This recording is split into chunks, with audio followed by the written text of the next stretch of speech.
Hey, welcome everybody. Sorry for the delay, we're just getting a few last minute things sorted out here. Welcome to the stream. Welcome to today we're going to be doing some watercolor painting. And I would just wait for a minute and check in to make sure everything's looking good and sounding good. Sorry for the delay, just getting a few last minute things sorted out here. Turn that down. Welcome to the stream. Welcome to Turn that down. today we're going to be doing some watercolor. Okay, hey, I've got Debbie here helping me today again. She's going to help me with questions, thankfully, because it's going to be hard to paint and talk to you guys simultaneously. So let's see, let me just say hello here. Alrighty. So we got Justin, we got JDK, Justin, yeah, Butch. Hey, Butch. I don't think I've had Butch in here yet, or have I? Hey, Axel. Hey, Patrick. Good to see you. All right, so yeah, I hope you guys are excited about watercolor painting. I don't do enough of it. It's one of the mediums that I end up doing most for clients, like when they want a commission piece, but I don't do it enough for fun or for practice. But it's a fantastic medium. It's a real different beast from any other type of medium. It can be spontaneous. All the accidents that can happen, the splashes, the drips, the spreading, the bleeding, all of that stuff can make for a really cool, charming looking piece. And you have to have a different mindset than when you're painting like really realistically, I think. Like if you're doing a digital painting or an oil painting, it's, you shouldn't go after the same things. I mean, you can. There are people who do amazing, really realistic watercolors, but I just don't have that kind of patience, maybe. I like watercolors for what they do best, which is the spontaneous, fun look, and it's sort of a sketchy appearance.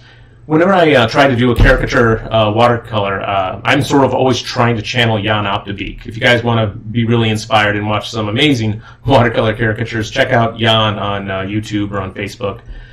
So he does some really great stuff. Let's see. Justin says he's interested in the character design challenge on ArtStation. You did Pirates. Cool. All right. Anyway, so let's go ahead and get started. I'll just go ahead and switch on over here to our studio view. So today I'm going to be drawing, I drew Zach Galifianakis. And what I did to get this on my watercolor paper here was I first did a couple sketches on just notebook paper. And once I got a sketch I liked, I traced it on vellum. And then I put the vellum, which is a very translucent paper, on top of my watercolor paper with some graphite paper in the middle. And then I just kind of pressed on it with a heavy pencil, just retraced over it, and it transferred the lines over. And it wasn't perfect. It didn't capture every single line, but then I just finished it up with a pencil to continue the sketch. And there's two kind of methods I usually use when I do watercolors, and I either do watercolors just by themselves or watercolors with ink lines.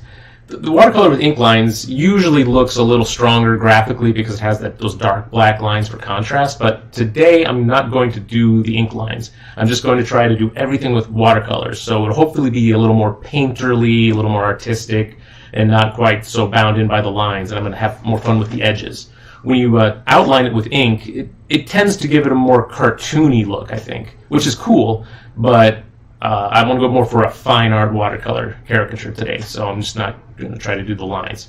If I get to the end and I feel like maybe it needs the lines, maybe I'll put it. Who knows? It's just kind of for fun today. Anyway, the paper I'm using also, in case you're wondering, is Arches, or Arche, if you're fancy, watercolor block. And it's attached to the panel it comes on all four sides. So when you're done, you can just stick a knife under and rip it off. But it helps keep the paper from buckling and warping because it's glued basically on all four sides. So that's, I think, the best personal choice for watercolor papers. So I'm going to take the camera off me now, and I'm going to point it at my palette so you guys can actually see what I'm doing. In the meantime, Debbie, do you want to say hi to everybody? Hi guys, where's the camera? Well, she's right here. Hi. There she is. There's my wife. Yeah, she's going to help out and read people's questions as they pop up. So feel free to interact and ask questions, and I'll try to answer them if I can.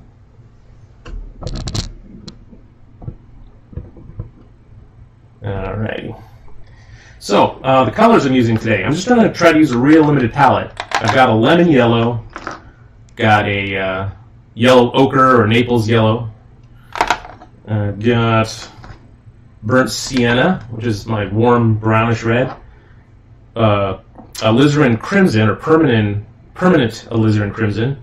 You always want to get the permanent versions of alizarin because it's what's called generally a fugitive color. It tends to fade, but the permanent brands have, I don't know, something in them to make them last longer, so they don't fade as much. And then French ultramarine blue.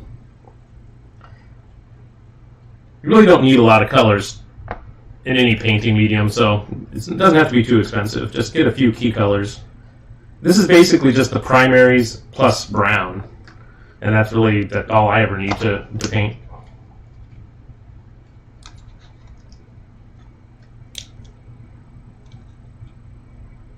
I was going to squeeze these out ahead of time, but then I thought maybe you guys want to see that.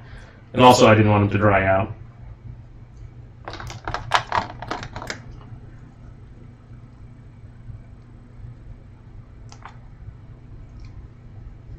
I do prefer the liquid watercolors, just the tube watercolors, to the cake ones.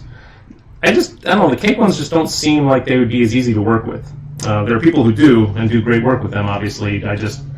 Since I'm more of an oil painter, I guess I just like that feeling of squeezing the paint out.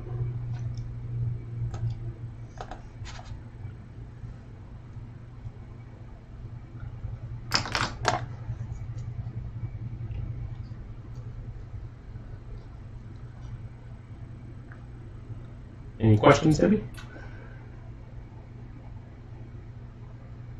I'm looking. Hello, Vivek. Hey, Vivek. Thanks for joining. Vivek is from India, Mumbai, right? Yeah. Vivek's an old friend of mine. We go way back. Okay, so the first thing I like to do when I'm watercoloring anything is I get the paper wet first. And you can do that either by spraying or by just using a wet, clean brush to go over it. And it helps seal the pencil lines a bit. If you use a hard enough pencil, it's not going to smear really. It may smear a little bit, but that's okay. But this will help the paper take the watercolors a little more evenly and let them spread and bleed out, which is kind of what I want in the beginning. I don't want to do hard tiles just yet. So sort of like I'm just priming the surface.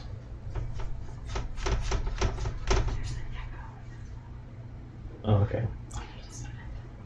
Yeah, I'm going to, you can turn it off. It's on the port right there. Okay, we're going to have Debbie turn off her mic. We were trying to do two mics today so people can hear her a little bit better, but I guess it was producing a little bit of an echo.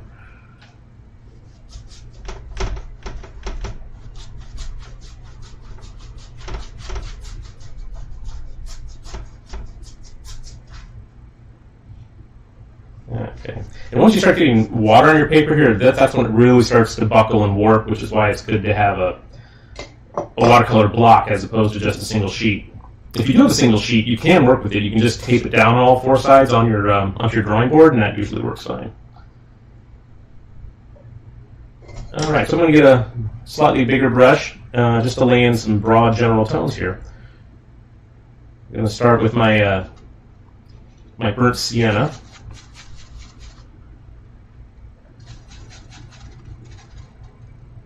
And maybe just a little bit of blue to keep it from getting too warm. That's one of my favorite mixtures. I usually use this for in oil paints too for most of my flesh tones. And then you can add red or add yellow to make it a little warmer, or add more blue to make it cooler. But I'm going to start real light and then go dark. And I'm actually going to add a little bit of red crimson to that. Make it a little more red.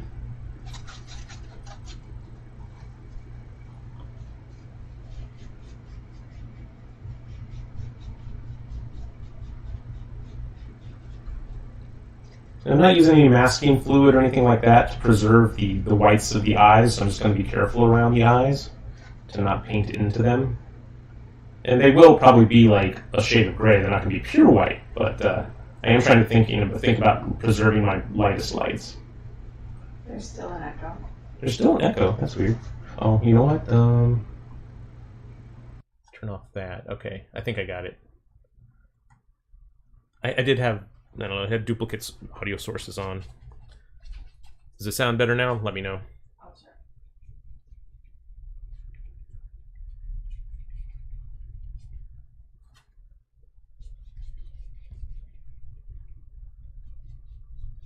And whenever I try something new in live streaming, it always backfires.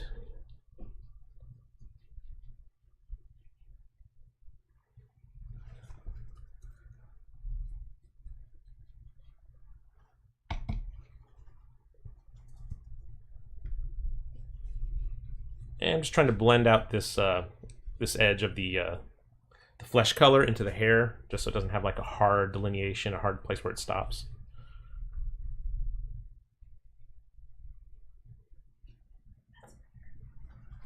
Okay.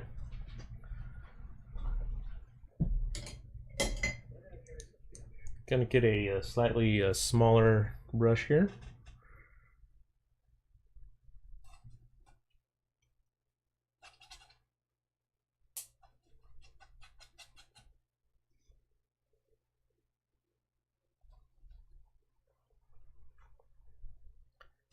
And just basically I just want to slightly darken the current flesh color. I'm not going to go for the shadows or anything just yet.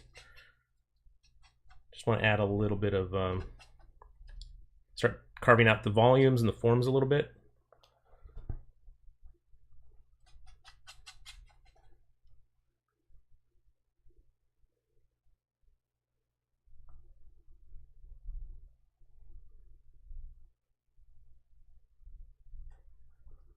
And I always have a paper towel here in my hand too to get off any excess paint on the brush. If it's a little too strong, I want to wipe it off on the towel before proceeding.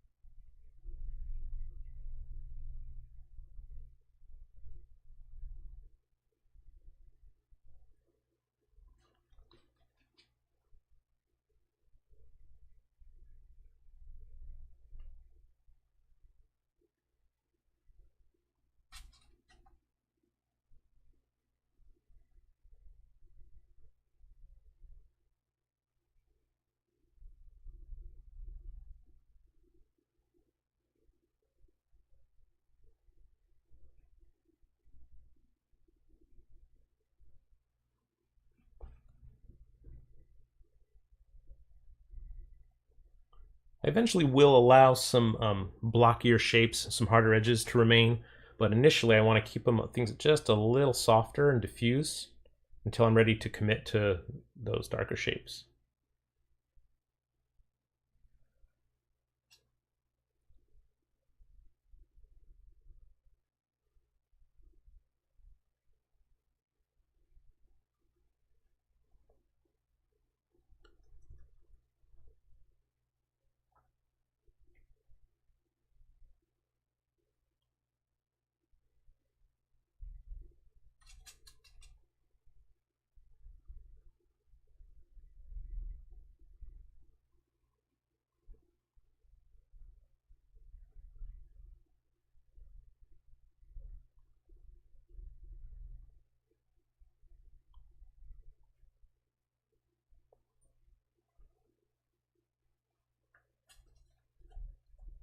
So I do have a question. Sure. Someone is asking that they got both of the Proco classes and they were wondering if there was anything else that could help them for beginning caricatures. Well, if you have a specific question, you know, what about materials or other classes, or I don't know, let me more specifically in your question what you're wondering about.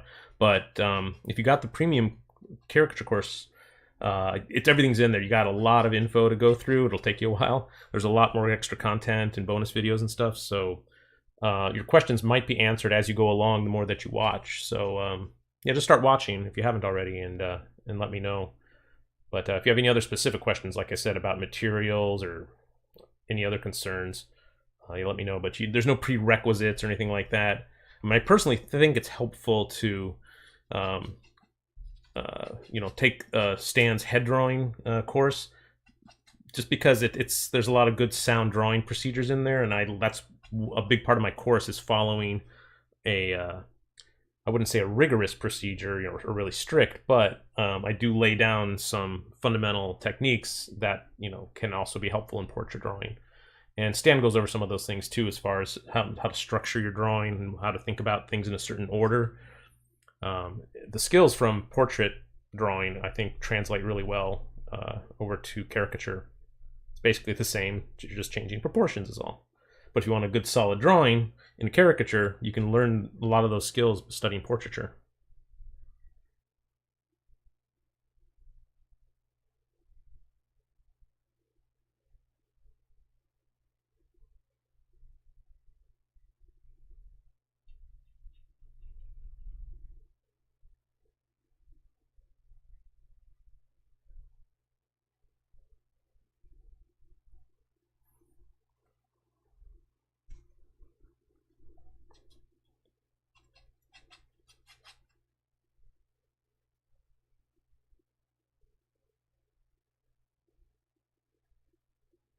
Adding just a little bit more red to the nose.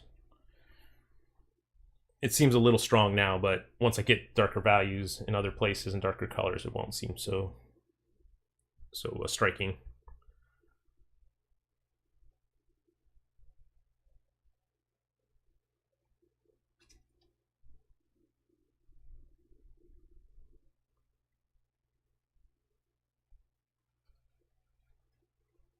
In fact, it is actually a good idea to get some really dark darks in early on in the process to help you judge your lighter values, because things might look too dark to you until you get those really dark passages in the painting. So I'm going to look, I'd say his hair on the right side, on the shadow side, is the darkest darks. And I'm going to start building up towards that right now, just so I have something to gauge the flesh colors off of a little bit better. And it's a build-up process. I can't quite get to the darkest dark just yet, so I'm going to lay down a nice warm value first.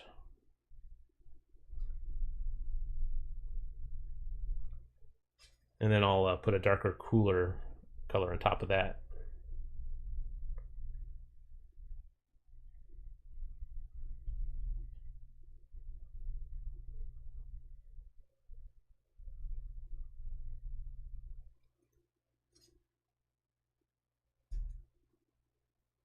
I have a question.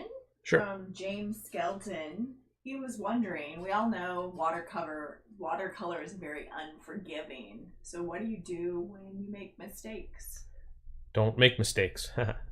No, you have a limited amount of time to actually fix things in watercolors, especially on certain papers more than others. Like this, I love Arches for the fact that it actually is very forgiving when it comes to watercolors, because you can sort of reactivate the paper. And maybe it's the fact that I wet the paper first. It's a little more receptive to fiddling with it, and you're taking a clean wet brush and erasing something if you need to, or blending an edge, even after it looks like it's been dry a few minutes. I mean, there is a shelf life though to that. I mean, if you wait too long, you won't be able to reactivate the watercolors, and change them. But yeah, the one thing that you can't really do is, I mean, if you put a really super dark in an area, it's really hard to get that out. So that's why you want to build up from your lights to your darks and not try to rush straight to your darks, because it may be out of place. It may, may not. You may want to change it, and you won't be able to.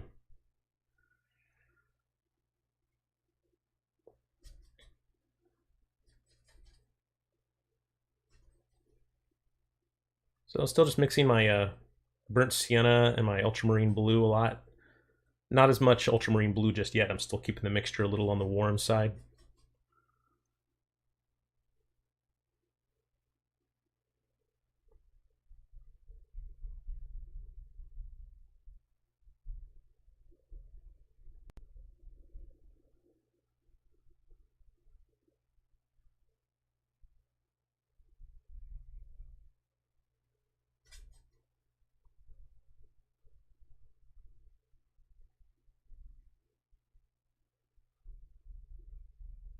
Yeah, watercolors are one of the more difficult mediums. I'd say they're the second most difficult behind acrylics. because acrylics are super unforgiving. I mean, once they dry pretty fast, and there's definitely no reactivating acrylics once they're dry. You can paint over them fairly quickly, though, so if you do mess up, you basically just paint over it once it's dry.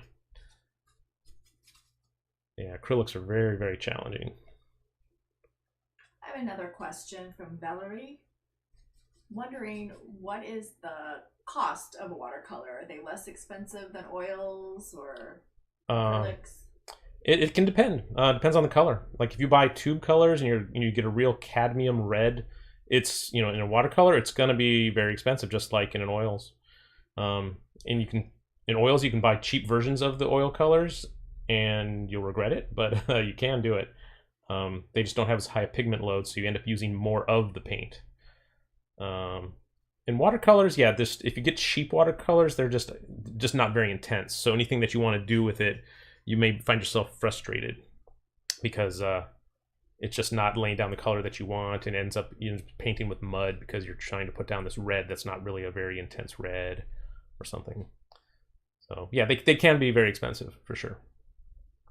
So when you say expensive, for example, what is the most expensive tube of watercolor paint that you've bought? I can't remember specifically, but anything with like cadmium or cobalt in it is going to be pretty expensive. The heavy metals. I can't really remember some of the other ones that might be more expensive. I think ceruleans tend to be pretty expensive in any medium that you get.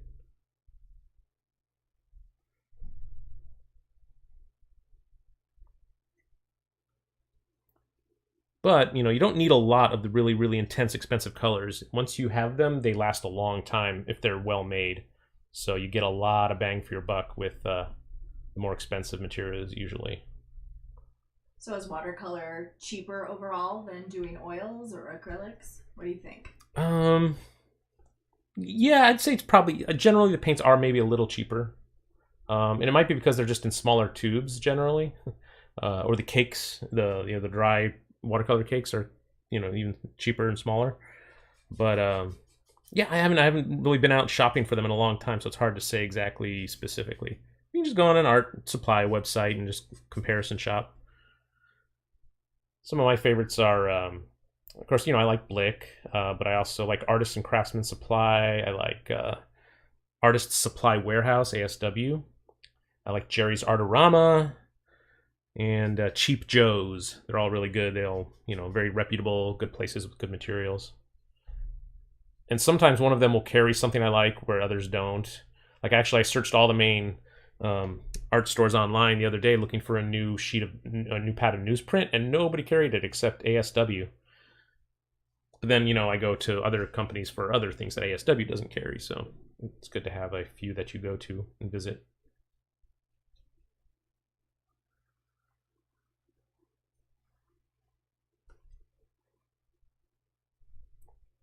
See, like here, there's the hair on the mustache here is kind of a hard edge, but if I want to soften that, I still have that option. Just because it's still pretty new and it looks dry, but it is still, there's just a bit of water in there. I think still hasn't evaporated yet, so I can soften it if I need to. But you can only do a certain amount of blending before you start eating away at the paint, and you'll expose a white spot from the paper underneath. So it is definitely a thing where you need a little bit of experience and finesse.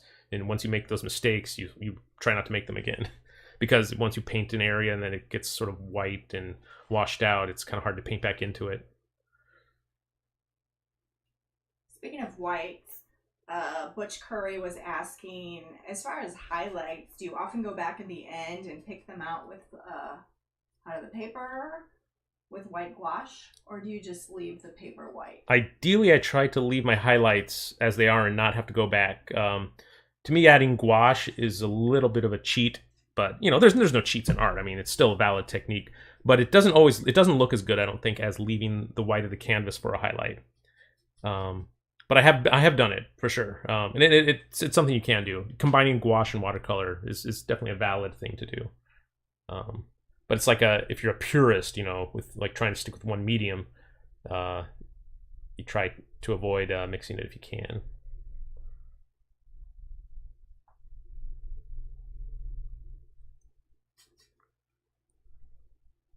Ready for another one? Yeah. Okay, so Jay Deek. He says, I see you've used burnt sienna, ultramarine with a dash of crimson for the flesh. Is this your go-to startup palette for Caucasian flesh tones, regardless of medium, or is this particular for watercolor? Good question.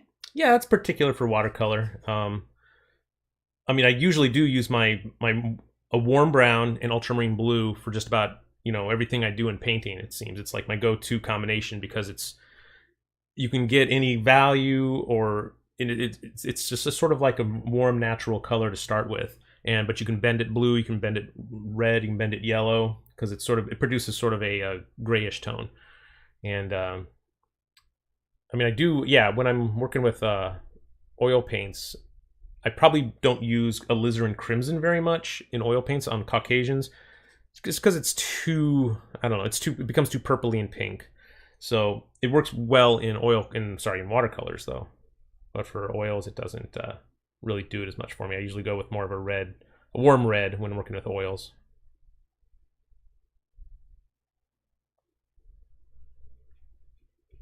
I do have to think about leaving the whites in the beard here, the white gray hairs. And I may have already gone a little too dark in the beard for those whites, so we'll see how I have to deal with that later. But the more darkness I put all around the painting, the lighter that this beard will look. So I've just got to try to remember to preserve as much of that light value in the beard as I can.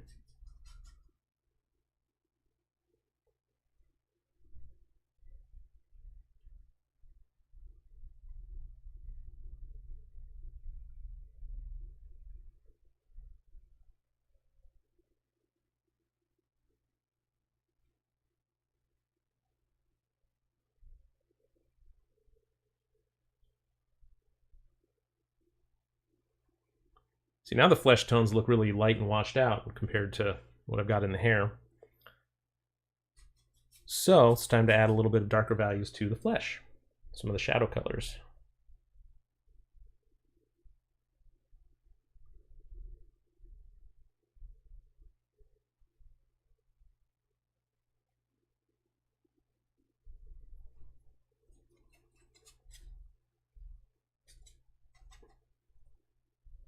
I have another question. This one actually is from Gustavo. He was wondering if you had any suggestions for water control on the palette before painting on the paper. I'm not sure exactly what you mean by water control on the palette. Like, I mean, that's just where I mix up my colors. I do sometimes have a separate sheet of test paper out to test my colors and my strokes to see if I like the color that I just mixed up before putting it on the canvas. But I'm not doing that today. I'm just going a little bit more devil may care attitude for this one.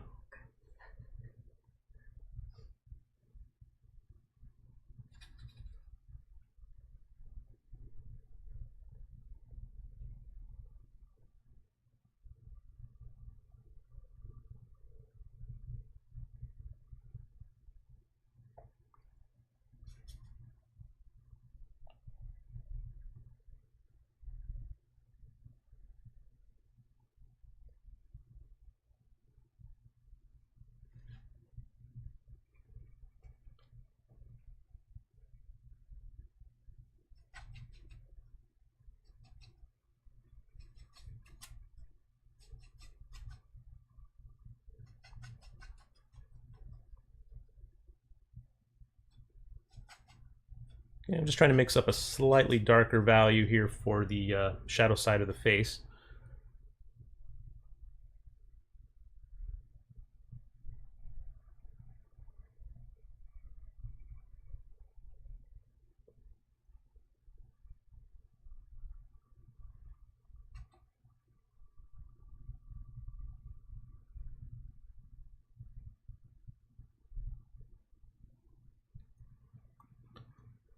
And now just clean off the brush a little bit and blend those edges with a cleaner wet brush.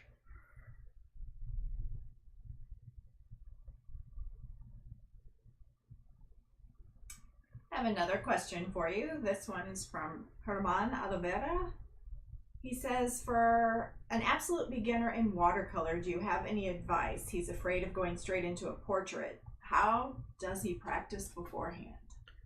You know, practicing is a great idea when you're getting into any new medium, you know, on something you don't care about. So honestly, just go back to the fundamentals, like real fundamental, just like spheres and cubes, and just and maybe even work monochromatically. Don't work with the colors right away, and just see how they react. See how much water you need. See how much, what kind of brush you need. See what kind of treatment you need to do to the paper. What kind of paper works best. I mean, you don't have to overthink it or anything, and don't be too stressed out about it. But yeah, just practice on simple shapes to keep to a limited palette, and just get the feel of how everything works before diving into a face. And then when you are ready to start trying on faces, maybe don't try on a drawing that you spent hours and hours refining the drawing, making a beautiful sketch. Do something that's a throwaway that you don't care about too much. Maybe just, you know, even trace a photo or something, just to have something you can paint, just to see how it works. So just take incremental steps up towards the goal that you want.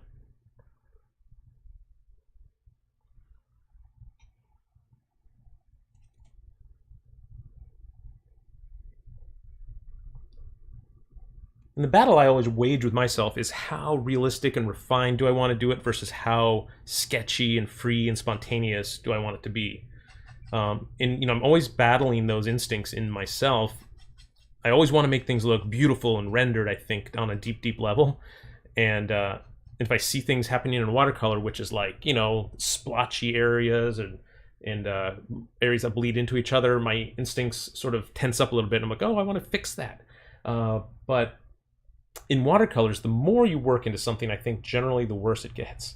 So you have to kind of let it go and just kind of say, yeah, it's you know, it's going to be a little bit funky looking in places. It's cool, you know, it's just an experiment.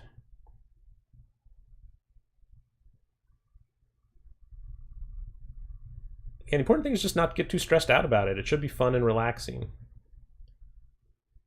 I mean, for jobs, you do have to focus and make sure it turns out good on a certain level, and you know, you don't always have to have fun on a client job. But when you're just doing stuff like this is the time to experiment. It's the time to play around, figure out your style, figure out your working method, and not get too uptight about what's happening.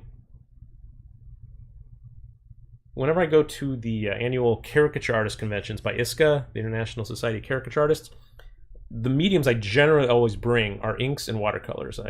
One time I brought oil paints, and I just, you know, ended up just spending a lot of time doing like 3 or 4 oil paintings. But I can do more watercolors and watercolors and inks in that amount of time. And I always tend to like my works better at the conventions because I'm just drawing for fun. I'm drawing for my friends, and it's not for clients. And they turn out better than my client work most of the time because I'm just not second guessing my decisions.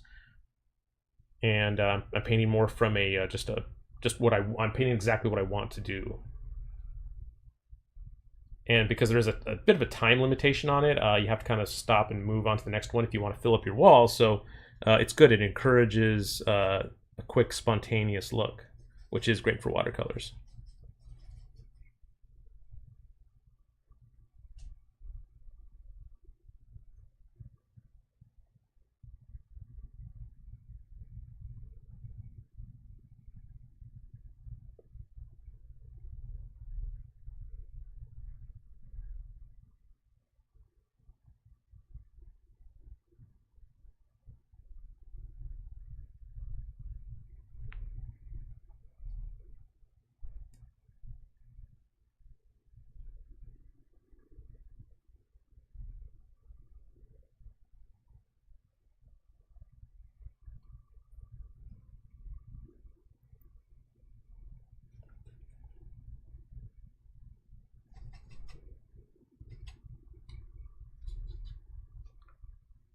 Also, I found in watercolors a nice combination for flesh tones is the lemon yellow, like a cool yellow mixed with the alizarin crimson. Makes a nice flesh tone for a Caucasian type. You know, you don't have to use the burnt sienna at all. The burnt sienna can sometimes be a little hot and red. When you put it on the face, it can look a little bit too just sunburnt. So sticking with the cooler colors for a flesh tone can be a good idea.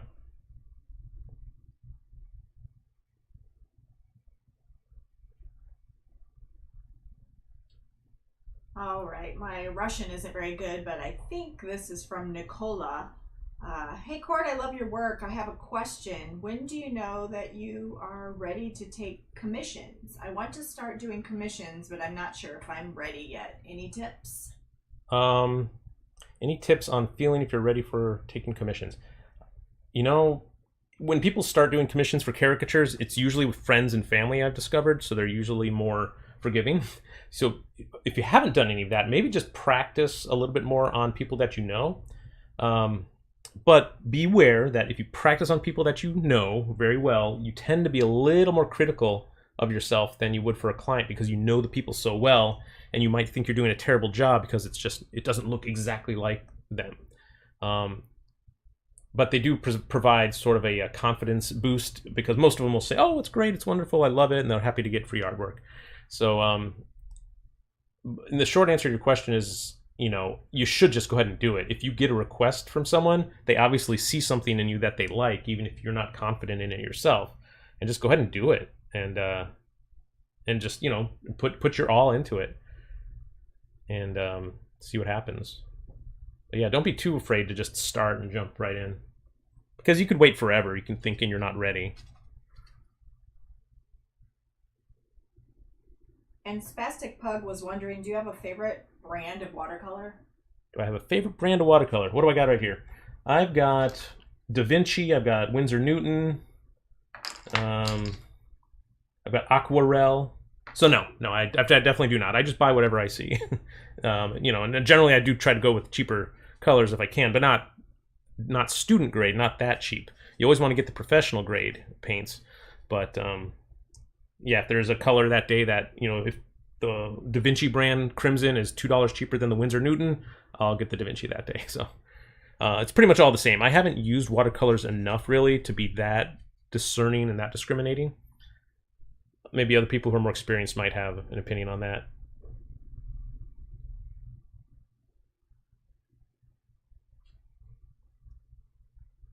Okay, I'm going to get a slightly smaller brush now and get some darker darks in places like the nostrils and the eyes, and that will really help bring things together. So I'm just mixing some pure just burnt sienna with my ultramarine blue, trying to keep it on the warm side though. I don't want it to be too cool for things like the nostrils. And maybe dab on my brush, my paper towel a little bit to get off any excess, because this is the part where I don't want it to bleed and spread really. I just want it to stay where I put it. So you have to be sure when you do stuff like this that the area you're working in is dry, otherwise it will bleed and spread.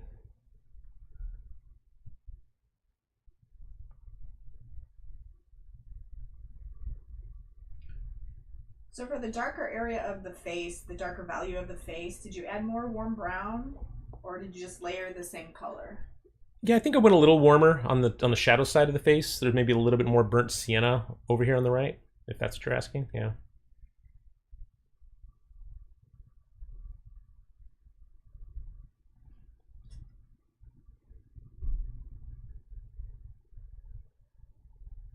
And then Artist M is asking, is the limited palette for watercolor also, or are there any well-known palette combinations especially for watercolor? That I don't know. Again, I'm not super experienced in working with watercolors and following watercolor artists. I just work with what colors I feel comfortable with based on my experience with painting in general. So I think a lot of the, if you paint in acrylics or you paint in oils and then you try to move over to watercolors, it's probably fine to stick with what you're comfortable with, and then you'll find out as you work, like if they work or not. Like I find that I don't need certain colors. Like I don't need a really light blue like I might need. I have like a color called King's Blue on my oil painting palette, and it's just so I can mix a light cool into flesh tones. It's sort of a convenience color, but I really don't need to do that with watercolors because you just add more water. So stuff like that is a little bit different.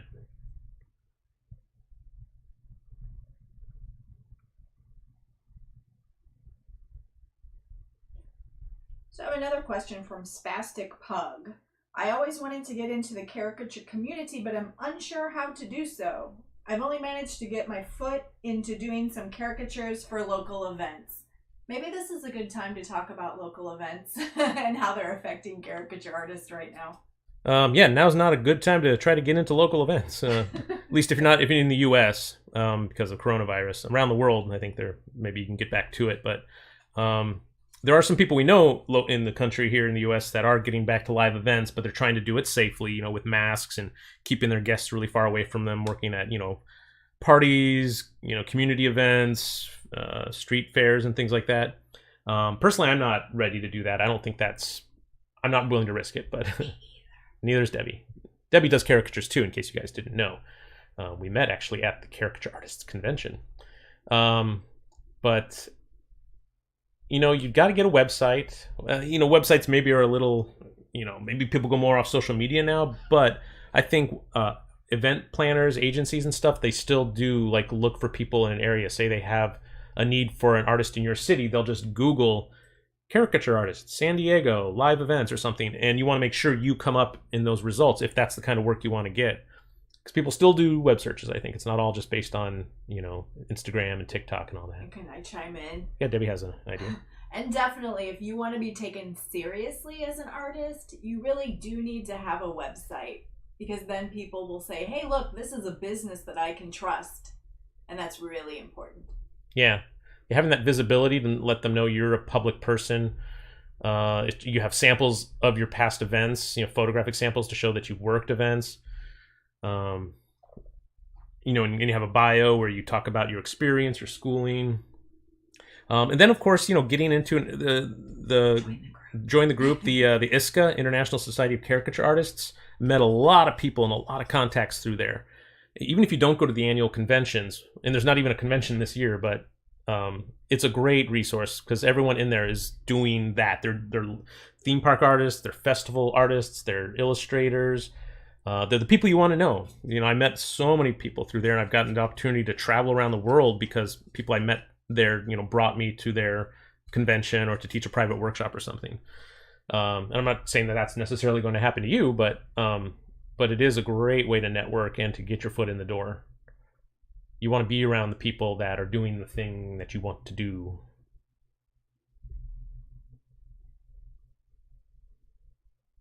And of course, there are also agencies, like actual booking agencies, and you can look them up. I'm not sure where you're at, but there are some that are international. And just get listed on their site as an available artist, and they'll ask for a few samples and a bio, and then when a client has an interest, they'll see your samples and go, oh, I want to book that person for this upcoming event. So that's one of the ways to definitely get seen.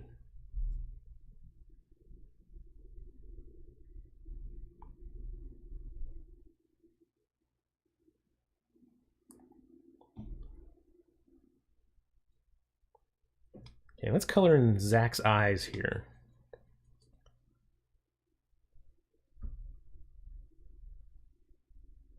Bright blue eyes. Trying to preserve that white highlight that's in there.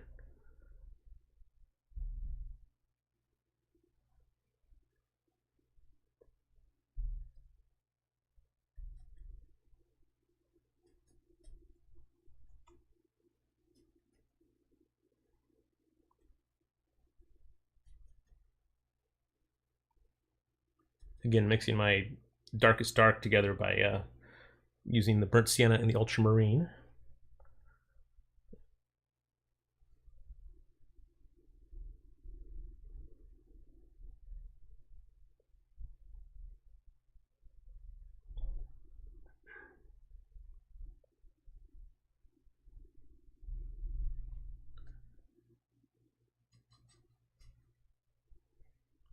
And then lighten and warm it up a little bit for the eyelids. Don't want it to be quite as dark as the eyelash line there.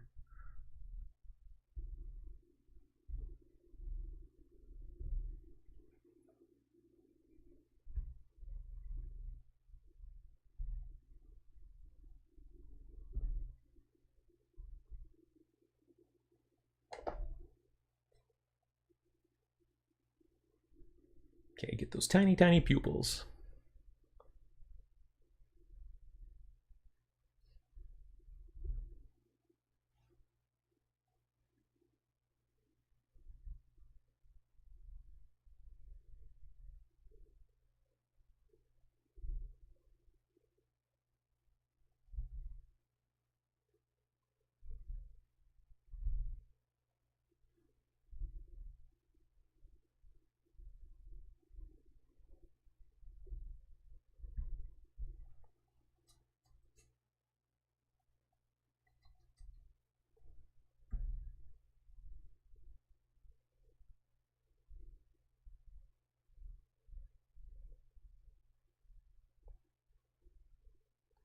Yeah, I'm going pretty dark in a lot of these shadow areas because I'm not planning on inking this. I'm not planning on inking the outlines. If I were inking the outlines, honestly, I would probably do that first. I would take on a rough paper like this, I'd probably just take an inking brush rather than a crow quill pen, because the crow quill pens don't really do, or metal nibbed pens don't do well on a strongly textured surface. But if I had those black outlines to rely on, I wouldn't need such a wide range of values in the painting. But I do need that since there are no ink outlines, and I don't plan there to be, so you need a really few dark accents in places to bring a feeling of solid structure to the face.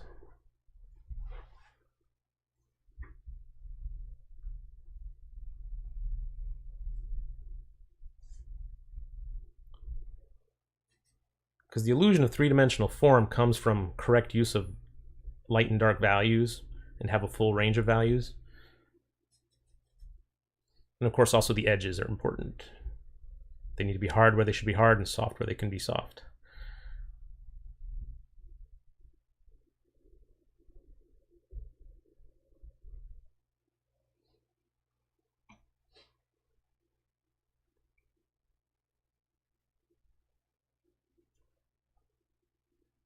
Okay, let's maybe do a little bit more detail work around the eyes, just to get some more visual interest in there, just some different little tiles of color, little hard edges, little distinct shapes. That I try not to overblend. This is the stage now where I want to add a lot more of these sort of mosaic tiles, I like to think of them as. Just hard edges that you don't blend. Maybe you can blend one of the edges, but the painting will have a stronger statement, a stronger visual impact, the more you leave these strong hard-edged shapes in places. And then when you view it from a distance, when you stand back, they'll sort of blend in. If they're the correct value and you have good edges, they won't really look like they stand out. They'll just become a part of the overall composition.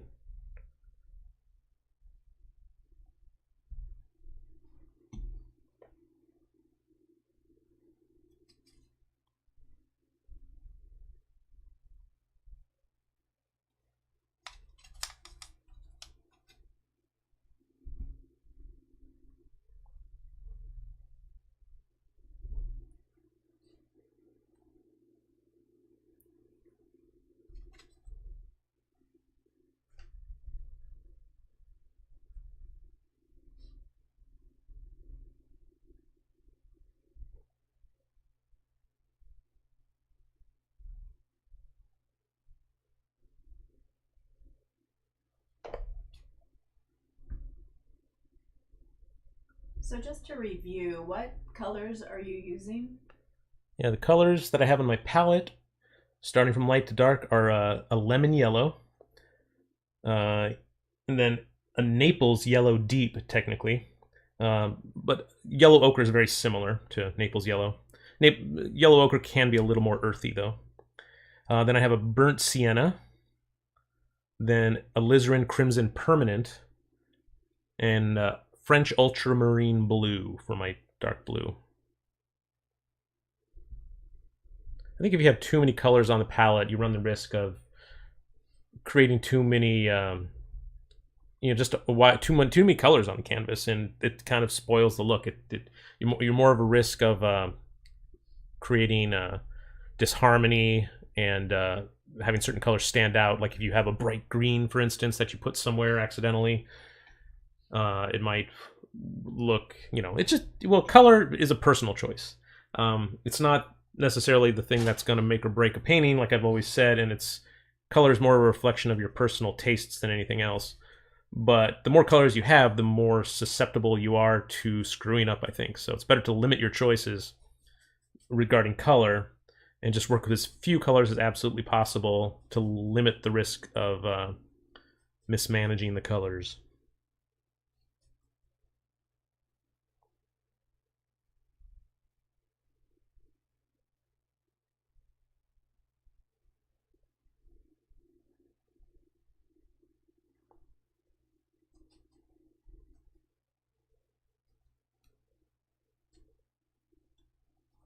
Also, a little trick I do sometimes is I got this little spray bottle, and if I feel my colors are drying up a little bit on my palette, I'll just give a little squirt onto the colors, and it just puts some water on top of them. Same thing with my palette, like the mixing area. Just keeps them activated, keeps them wet, makes them easier to work with.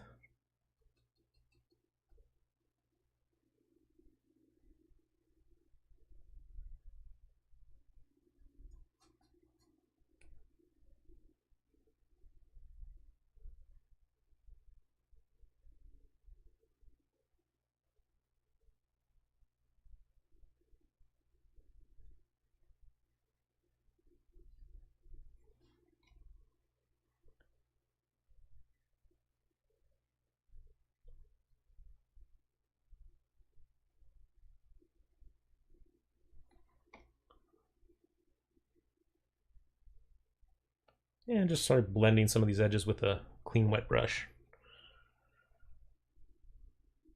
I really like this textured paper. And just so you know, it's generally referred to as cold press as opposed to hot press. Hot press tends to be a lot more smooth when you're talking about watercolor papers, and cold press has a more pronounced paper grain. And I think it's a more forgiving paper because the grains help the paint dilute and spread and mix, generally just look a little bit better.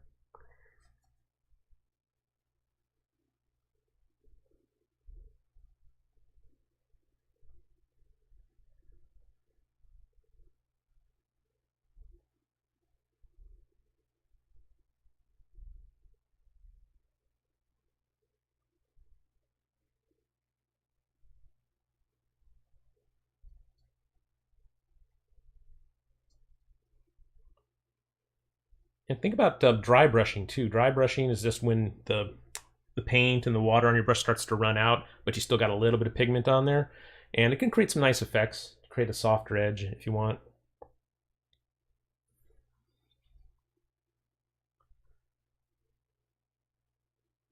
Okay, where do we need to go next here? I think his eyes are a little too bright. I'm gonna just add just a tiny bit of bluish, just like a warm blue, very light, just to darken the whites of his eyes a little bit, and that'll help make the highlights in his eyes stand out a little more. Of course, the highlights in his eyes are so small in this painting.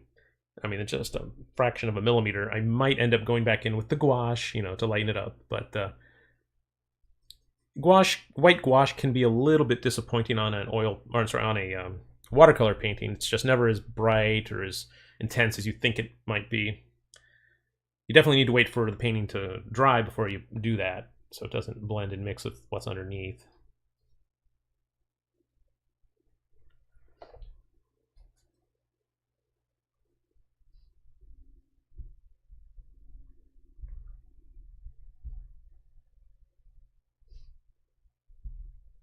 And just adding a little texture to the beard with my small brush.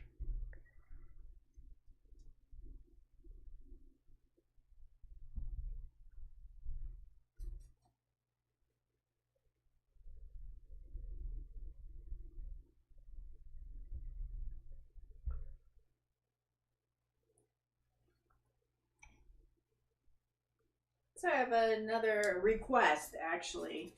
Tazir Franz is wondering, will you do a video ever on thumbnail sketching? Thumbnail sketching. Well, I did a little bit, I think, didn't I?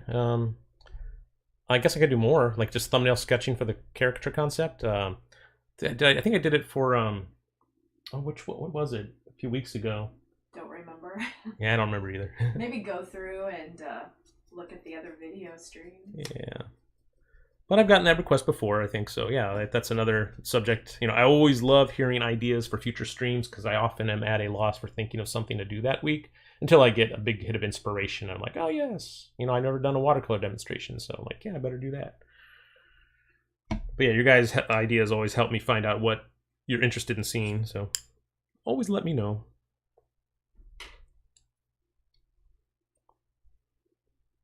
Okay, let's paint the rest of that hair in. Got to load up my brush here because it's a pretty big area to cover. So making a nice big puddle. I'm getting a fairly wet brush. but I realize I'm not going to be able to get to that final value right away. I'm going to build up to it. So again, starting light and then adding the darks as I go. I really like all the pencil strokes I have in there. Hopefully I'll be able to see them once I put the paint down, but I have a feeling I'm going to cover up a lot of these cool strokes. What I could have done actually is lined them with a small brush before I started painting, and if I left them dry completely, they would they would have stayed dark and visible. Maybe I'll do that right now actually while I'm thinking about it, and then I'll come back to the hair. I'll put in some darks in places where I have some cool designs in there to help preserve them.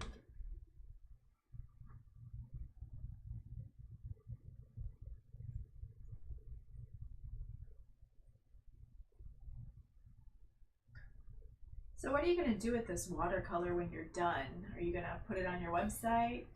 I don't Sell know. it? Yeah, I might offer it for sale if it turns out good. Yeah, I do have an online store on my my new website, my courtjones.com site. So I have several prints listed there right now, and one oil painting actually for sale. But almost anything you see on my site, any illustration that's digital, I can get a print made of it easily. Just got to if it's not on this listed on the store, just contact me about it and ask me if that's available.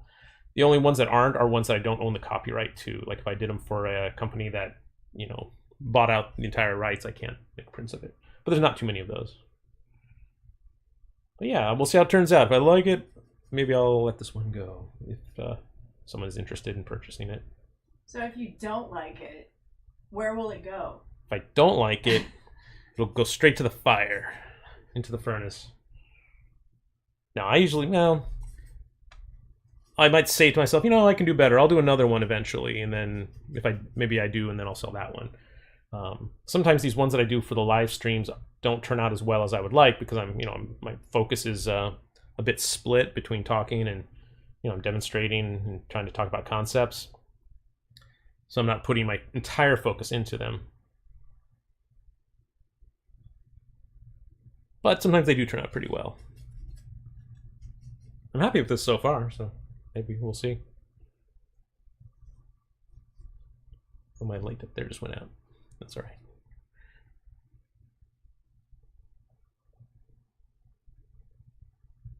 Do you need another one? No, it was just Battery. Yeah, no, it's fine. It wasn't really lighting anything up.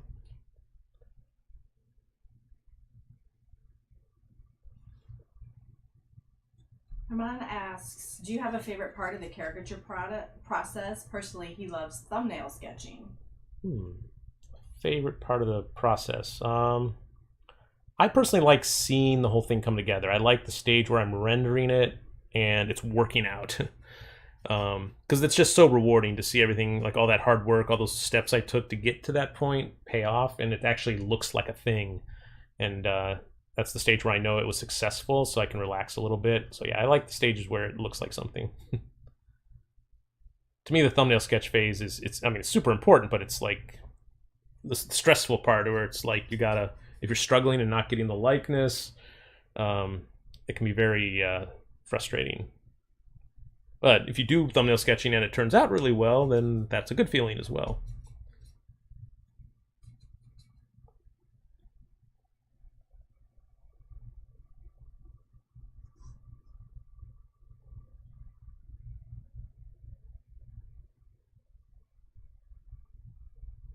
Okay, so I'm going to let some of those darker strokes in the hair dry, and then I'll come back to it.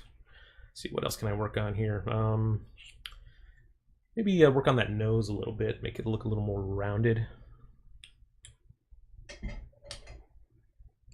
So when you sprayed water on your palette to keep it fresh, is there anything besides water in the water? Is it just straight water? Just straight water. I don't know else what you want to put in there. I don't know what you can put in there besides water. I was just curious. Someone had asked what it was. So. Yep, just plain old water. It might be distilled water if that helps to know. There's no minerals in it. I don't think it really matters for oil painting though. I'm sorry, watercolor painting. I'm always mixing up those two.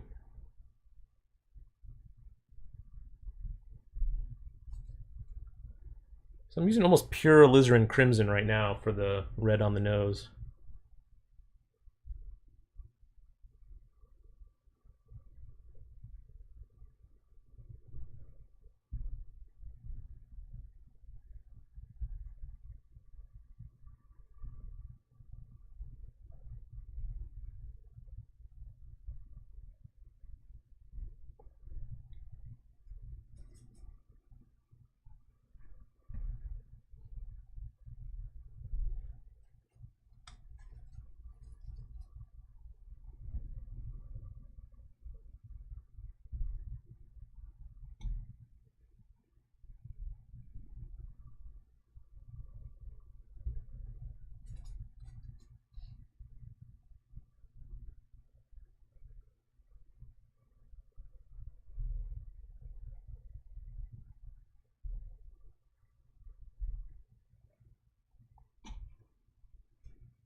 I'm just dabbing on some colors here and there just because I feel like I can. Just want to add just more tiles just for some visual interest. It's one of those things where it's almost fighting my instincts a little bit, like I mentioned earlier, where it's like, hey, you know, you don't want to like break up a rendering with weird random shapes. But in watercolors, I think it's actually it makes the painting stronger. If you're going for that sketchy, loose, spontaneous look, just anywhere where you can get away with it, just lay down a color. And if it's not too dark and not too distracting, you can get away with a lot. You know, with the anatomy in mind, I'm also trying to, you know, sculpt the forms of the anatomy, but just sort of in a roughly hewn way. And it's those layers of tiles and shapes, I think, that give watercolors their visual interest.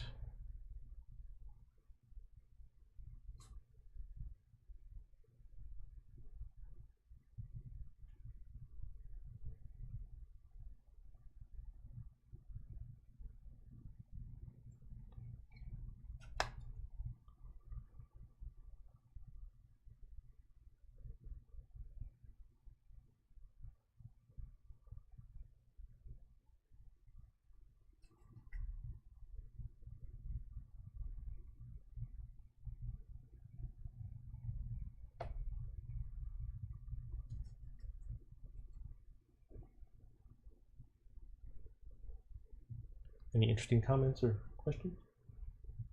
Very quiet group today. Huh.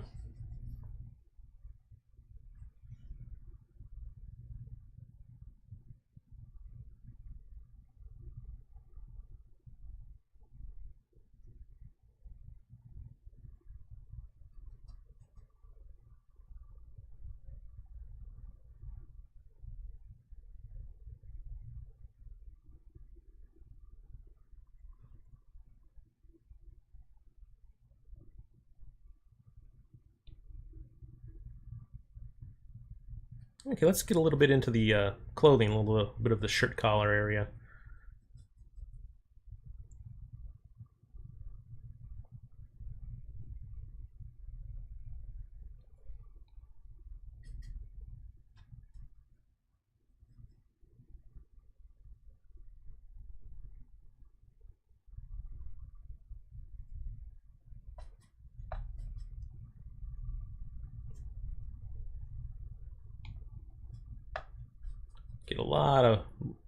Need a lot of paint and a lot of water on the brush when you're doing a larger area.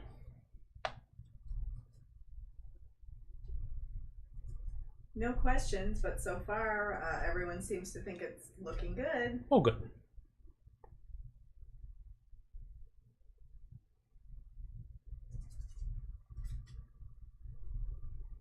And now's a good time actually to add a little bit more water to the bottom here. It'll create some fun bleeding, streaking, dripping effects maybe.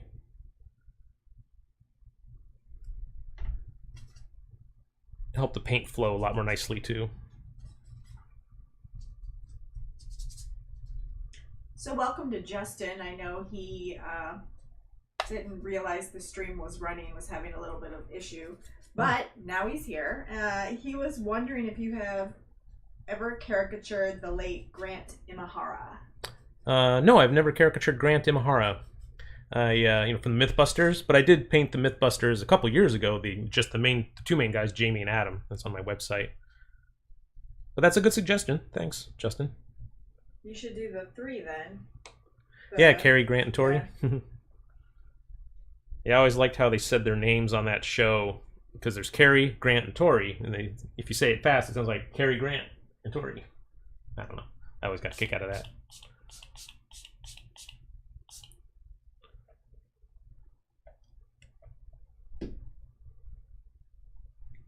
Okay, I'm gonna come back to the clothing a little bit later after it dries. If I do stuff right now, it'll just bleed too much. But I want to add some shadows and some definition to the jacket and things. Can probably go up back to the hair now.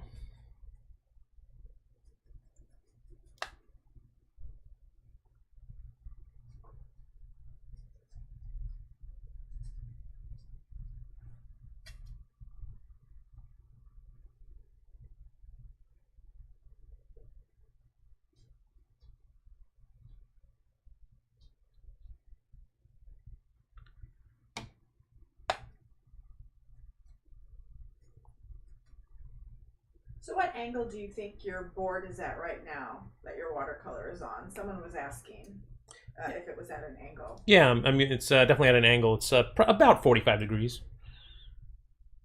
And I might have it a little bit of a different angle if I didn't have a camera in front of me. Like I might have it a little bit more upright, but I wanted the camera to have a decent shot without looking too much down on it. But yeah, around 45 degrees is good. You just generally want to be able to look almost straight on at the thing that you're drawing and painting, just so you don't,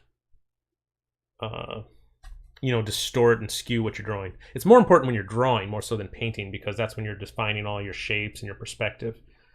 But there's so many people I see that have this effect on their drawings that I can tell that they drew it on a flat surface, and if they're right or left-handed, because if they're right-handed and if they're drawing it on a flat tabletop, their heads will sort of skew upwards and to the right, because if you're down at this part of the paper looking up at it from an angle, it's going to look correct, and then until you look directly at it, and then you can actually see those errors. And the same thing if you're left-handed, you're drawing with your left hand, you're looking at it from the right side, and it'll skew up the other way.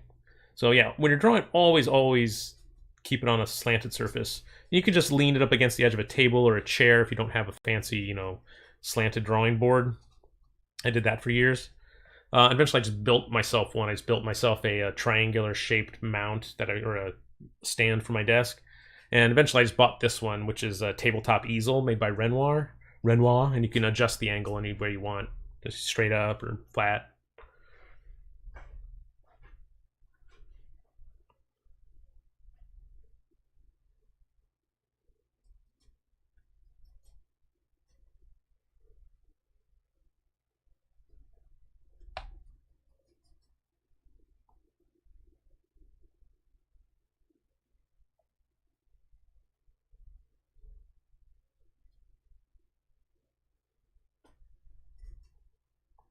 So yeah, I definitely treat the painting process very differently than in oil painting or in digital painting. I'm just going after a different look, so I'm definitely more loose and easygoing with how I design any shapes in watercolors. It's not, you definitely can render more and make it more realistic and precise. Like Jason Seiler is a great example of someone who paints watercolors in a way that can be very, very realistic and rendered. If you put in the time and the planning, you can definitely do it. But I think one of the ways watercolors really shine, like I said a few times here, is just the spontaneous wet look where everything blends into each other and you have a bunch of cool loose tiles of color that hopefully all come together for the illusion of a complete painting. A little bit of dry brushing around the hair here to just break up the shapes a little bit, make it look not quite so tight.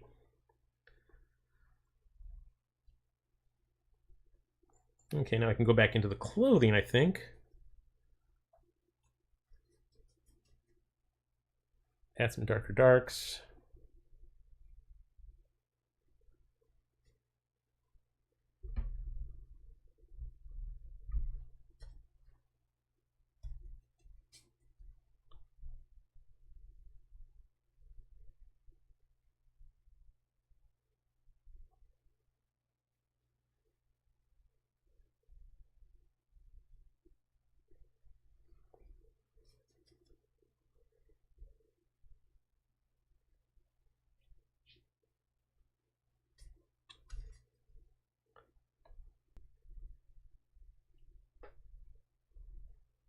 A little bit off subject, but is there a video in your Proco course that covers thumbnail sketching, like trying to get the shape of the head or the face? There is, yes. It's actually the first lesson. Well, after the very first lesson on just the concept of what caricature is in my Proco course, the first actual practical drawing lesson is thumbnail sketching. Yeah, and I tell you all about my theory about thumbnail sketching and what frame of mind to be in when you're doing it, what the purpose of it is. So yeah, it's right there on YouTube or on the in the premium course too. Go into a little bit more detail, but yeah, you can just check it out on YouTube. It's there.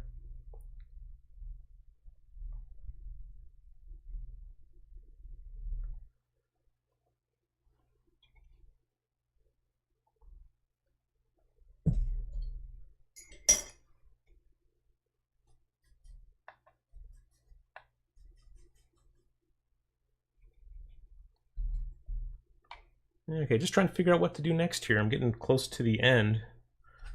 I was considering adding swatches of color to the background, but I'm always hesitant to do that because I always think the statement's a little stronger in watercolors when it's just on a white background. But if I do anything, it might just be, you know, maybe some colors behind his head here over on the left and right, just not over the whole thing. But so I'd be open to doing that perhaps, but I'm going to try to finish the painting first and see how I like it and if I want to do any more.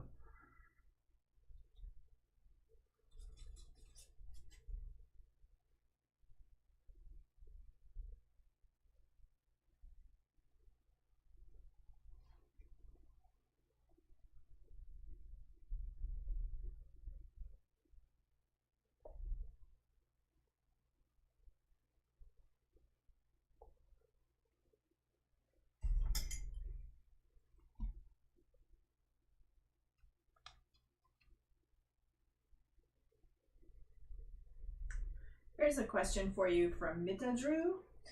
Do you like loose wet on wet watercolor or layered British watercolor painting like those of Paul Sandby? I have to admit, I do not know who Paul Sandby is, but I'll look him up afterwards.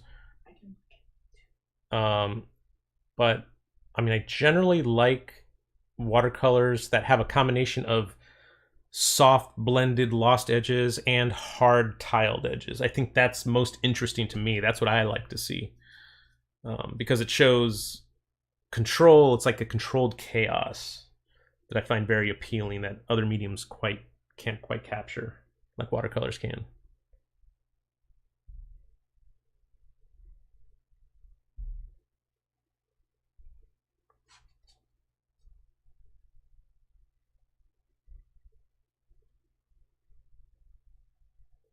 Yeah, Paul Sandby, his watercolors seem very, very controlled. Almost like oil painting. Yeah, I mean, I really respect that. I mean, that's great to be able to control watercolors to make them look super, super convincing and realistic. Yeah, I remember seeing an art show by Anders Zorn a few years ago when it was in San Francisco, and he had some watercolors that were just so stunning. I couldn't believe they were watercolors. Had like the picture of a woman standing on a dock by a lake, and there was just ripples in the water. There's the subtlety of her dress, which looked like semi-transparent and gauzy, and there's so many amazing effects in that one painting. And it was watercolor, and when I was standing far back, I thought it was an oil painting. So yeah, he did a great job with that. And he also painted loosely and freely as well. But yeah, it's definitely a look I admire. I've never tried it myself. I've never tried it with watercolors because if I want to do rendering and realism, I tend to just go back to oils because I'm more comfortable with them, and I really like oil painting.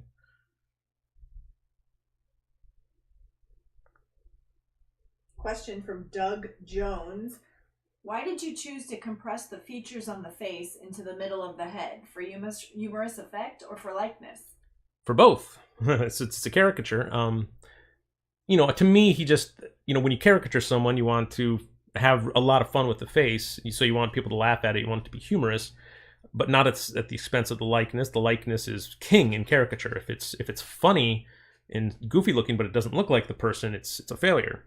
So it's always a balance between what you exaggerate, how much you exaggerate, and holding on to that likeness. But to me, he has a very sort of chubby, wide face, and the beard and hair only heighten that. It's like a frame around his face. And I probably could have even gone a lot more extreme, but I'm not a super extreme exaggerator in general, like some other people I might be able to name. But so it was just for humorous effect, and it's just what I saw when I looked at him. I tried a few different sketches of him, and I like this one the best.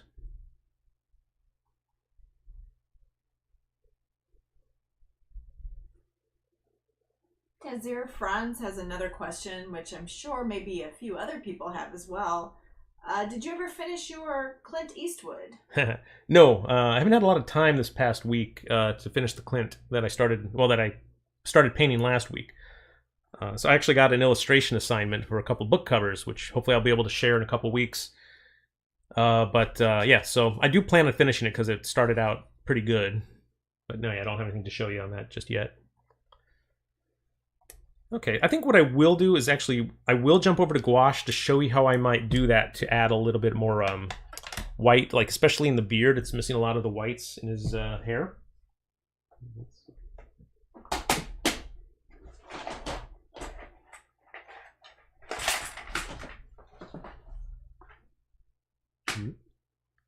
There it is, got my white gouache. Hopefully I can open it. It's a really old tube. There we go. Ooh, it's maybe, oh, you know what? I think it's dried out. I can squeeze a little bit of it out there. Yeah, I think I need to get a new tube of white gouache. Yeah, they don't last forever. That's for sure. Can you revive it? Well, I'm going to add some water to it. But yeah, it probably won't be as good. Yeah, it's okay. I guess when watercolors dry out, they become more like the cake watercolors, where they just get like hard and solid, but if you add water to them, they should work. But I do like the flow of liquid gouache and liquid watercolors. All right, so I'm gonna add, like I was talking about earlier, just little dots for the highlights here, just to reiterate those.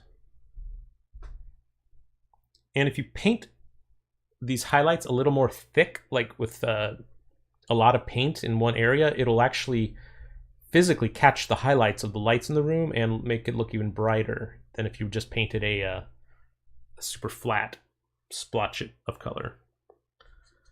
All right, so I'm going to add some gray to the beard, but I don't want it to be as white as the eyes, so I'm going to add some watercolors to it. You can mix watercolors and gouache, no problem.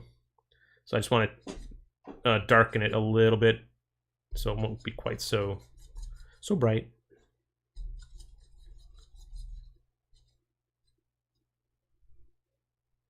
And he has kind of it's a cool light source on his face, so the lightest lights on his beard I think are going to be a coolish blue color rather than a warm gray. So I'm gonna add just a little bit more blue. Okay.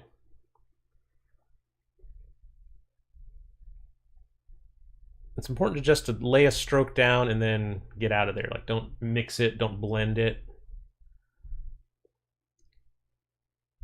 And these actually, it might actually be a little too dark, but I'm going to lay some colors down anyway because it'll be nice to have a few different layers of white, some darker and some lighter, so it won't look quite so monotonous. Yeah, ideally this would have been better to do with watercolors. It would have maintained that fresh, spontaneous feeling, but I guess I just wasn't disciplined enough when I was painting the beard to slow down and leave those white highlights. Do you ever mask out white areas? Yeah, I do have masking fluid down here, but it's hard to work with. It's hard to apply. It ruins whatever brush you use to apply it with. So you have to basically have a throwaway brush. If you don't get that masking fluid out of there, it'll dry and clump up your brush bristles, and you can never use that brush again. I did actually get an applicator tip, so like a felt tip brush, which I thought would be easier to clean, but it's really not. If you let the masking fluid dry in there, it also becomes difficult to work with.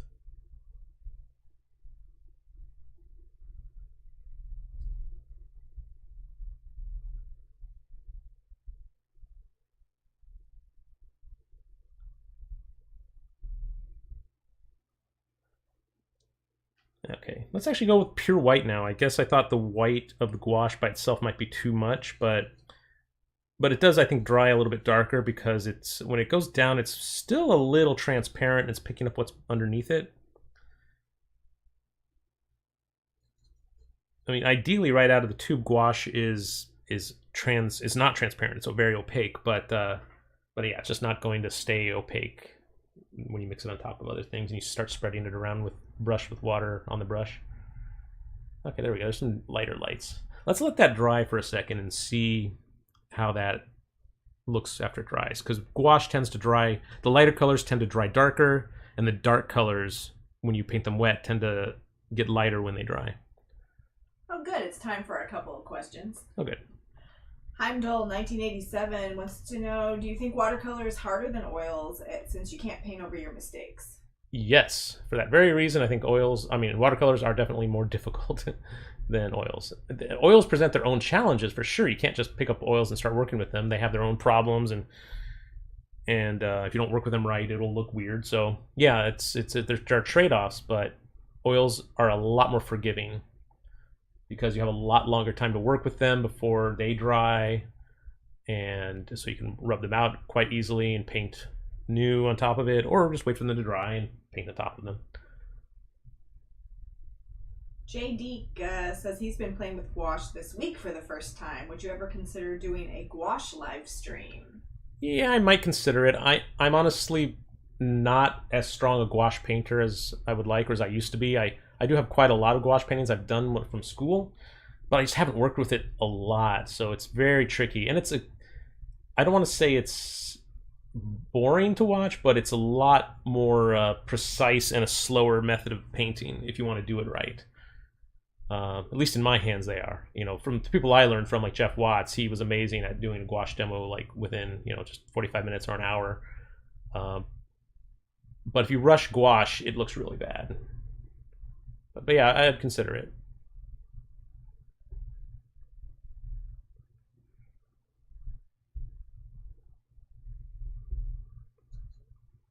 It's really important to design every stroke here because it's going to be so visible when it dries.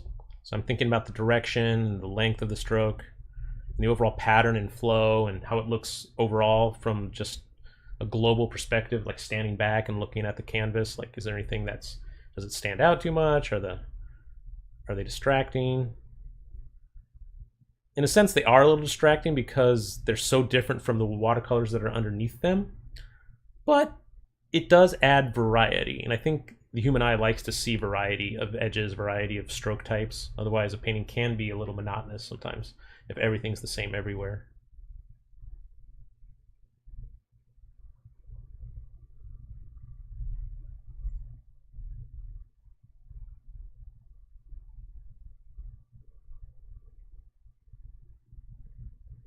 Okay, I'm going to add just a little bit of, maybe a little yellow, maybe a little brown, because there are some lighter hairs in his beard that aren't gray, that are just, brown hairs that have highlights on them.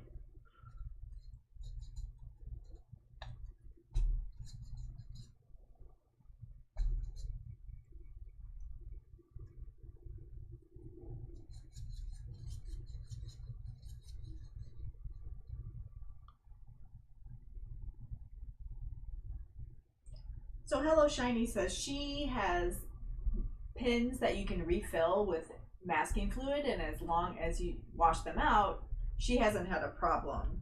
She says she uses just plain art spectrum. Cool. So it's a pen applicator that you put the masking fluid in. That's interesting. I've never seen that. Yeah, there are watercolor pins that you can just fill with water. Oh yeah, I know about those, but those the same. Oh, okay. I think it's probably one of those. She also says Winsor Newton one looked and acted the same. Also. Cool. All right. I love coming on here and learning stuff from people.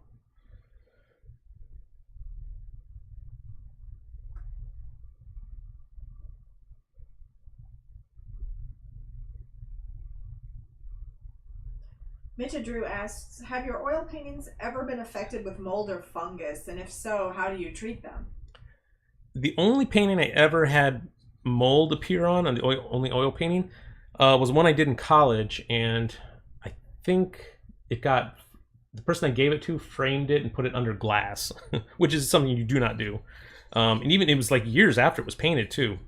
But I don't know, just humidity built up in the space between the oil paints and the glass, and yeah, it got mold on it. But yeah, definitely, it's never been an issue other than that. But as long as it has free airflow, it should be fine. Just depends on how you store it. What did you do once it was moldy? When it was mold, I didn't do anything. I hated the painting. It was just an old college painting that was terrible, so I just let it. I just threw it away. There might be ways to fix it or to get the mold off. Maybe a little bit of paint thinner or something. But I don't know. I didn't even try. It wasn't an issue because it never came up again, so I didn't even really worry about it.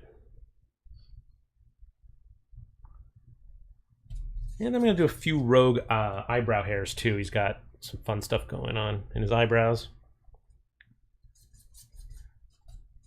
So I'm trying to make it warm with a little bit of yellow in it, but it has to be pretty light to be able to stand out against the colors that are already there.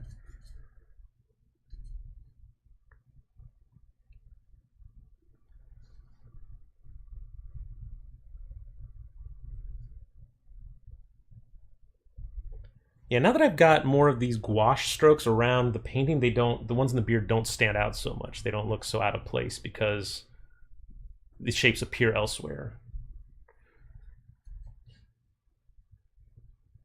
And I got this one little cool rogue eyelash or eyebrow hair down here.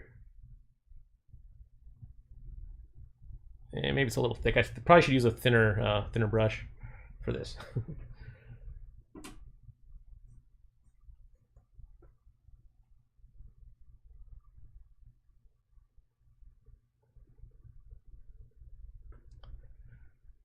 Okay, so you know what? I think that's about it for today. Yeah, I'm pretty happy with it. I don't know. It's all right. Like I said, I might judge it a little bit more harshly after I'm done with it, and I probably will say I hate it, and I'll just put it away and never look at it again. We'll see. Are there any more last-minute questions? Let's see. Nope. All right, so let's see. Let's get back to my main view here. Hey, there I am. So anyway, I thank everybody for joining me this week, and if you have any additional questions that you didn't get a chance to ask in the chat, just post them in the questions below. And it helps me out if you throw a like on the video and say hello or say goodbye to Debbie. Thanks, Debbie, for joining in and helping out with the questions today. Okay. So yeah, we'll see you guys next week. Thanks again for